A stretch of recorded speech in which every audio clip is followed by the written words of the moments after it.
All right, let's dive right in. A brand new paper just dropped from Google's quantum AI team, and honestly, it sent some pretty serious shockwaves through the entire crypto world. So today, we're going to break down exactly what this means for Bitcoin. We're going to look at the real threat from quantum computers, and it all starts with one single number. And this is it, 20, or more accurately, about 20 times less. Google's new research is basically saying that to crack Bitcoin's core encryption, you might need about 20 times less quantum computing power than we all thought. And I mean, that's a huge reduction. It completely changes the timeline we thought we were working with. And this is where it gets really wild. Just look at the shift here.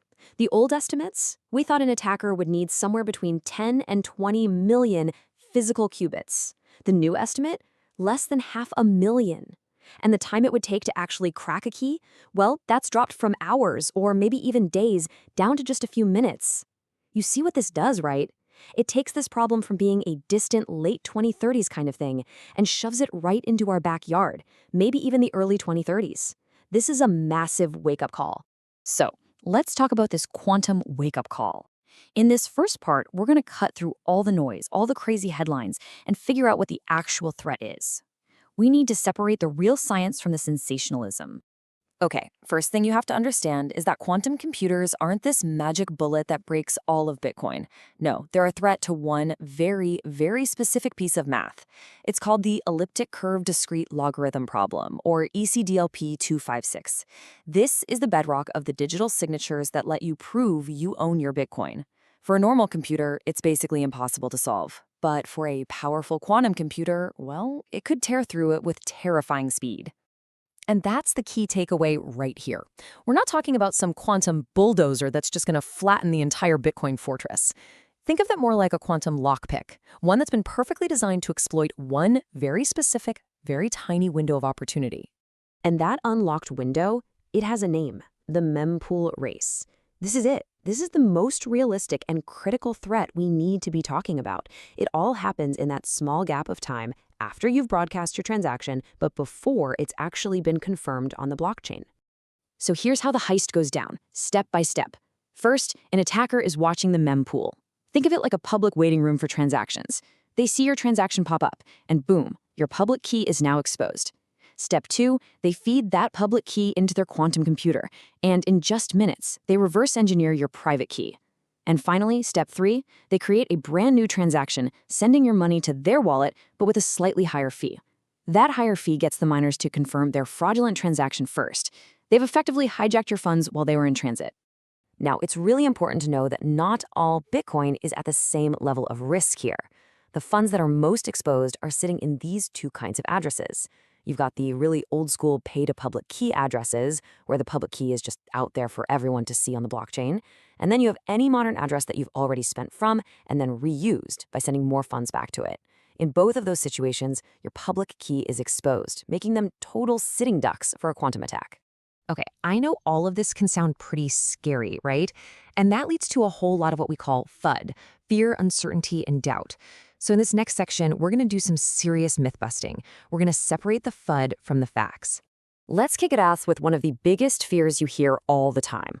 Will a quantum computer just break Bitcoin's main hashing algorithm, SHA-256, making the whole network insecure? What's the real story here? Well, the reality is no.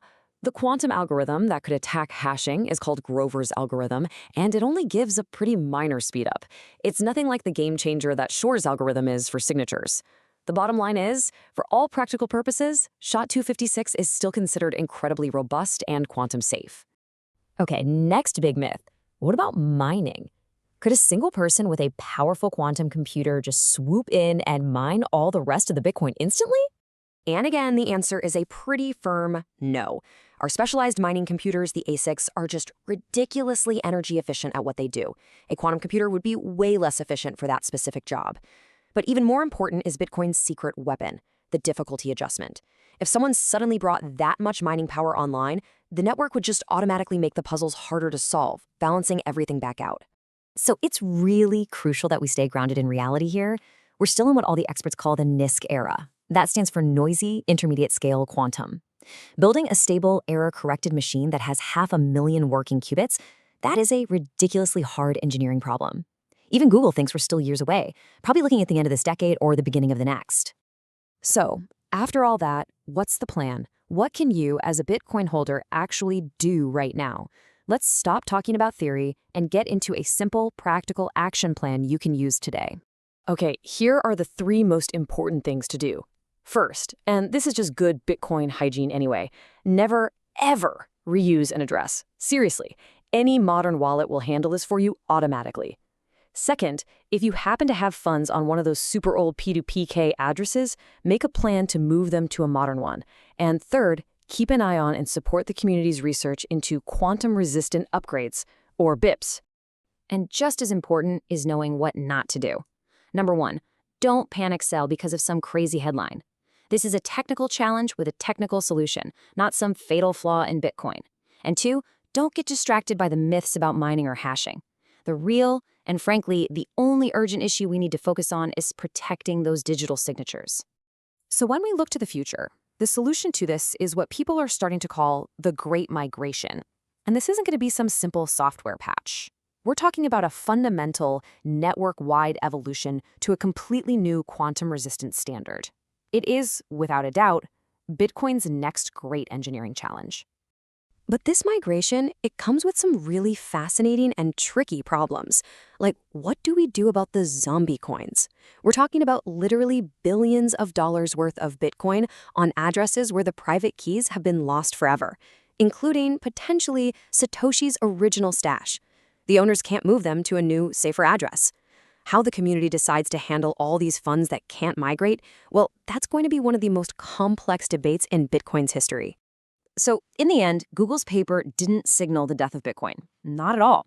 What it did was fire the starting pistol on a race to upgrade the network before a quantum lockpick can be built.